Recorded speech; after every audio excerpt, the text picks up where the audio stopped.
Avengers, Earth's Mightiest Heroes, Episode 3, Hulk vs. the World, gives up its status quo right there in the title. This is a very strong introduction for Bruce Banner, voiced by Gabriel Mann, and for the Hulk, voiced by Fred Tatasciore. And I gotta say, Bruce Banner comes off immediately as likable. I like that he's not trying to cure the Hulk. He's actually trying to cure other people who've been affected by radiation. He's not in the whole sort of being afraid of the monster of the Hulk kind of mindset. He openly says he stopped trying to cure the Hulk and he wants to use him for good. And I like this version of Bruce Banner. I like that he's not so focused on himself. I like that he's more focused on the outside world and trying to do some and doing as much good as he can and giving the Hulk a chance, because that's different than how we've seen Hulk in most media, whether it's comics, movies, TV, whatever. So I like that right off the start.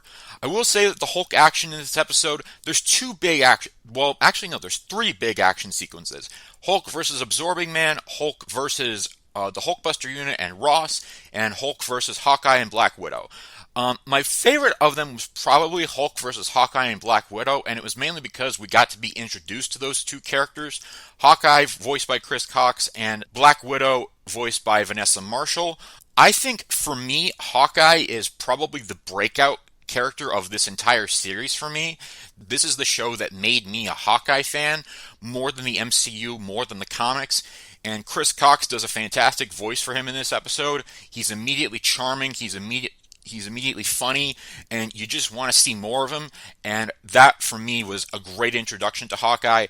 Black Widow, of course, voiced by Vanessa Marshall, is also very strong in her own right, and this introduces the plot of her supposedly being a traitor for Hydra, and that alludes back to her being introduced initially in the comics as an Iron Man villain, and also she frames Hawkeye in this episode for being a double agent to Hydra, and which calls back also to him being also introduced as an Iron Man villain in the comics.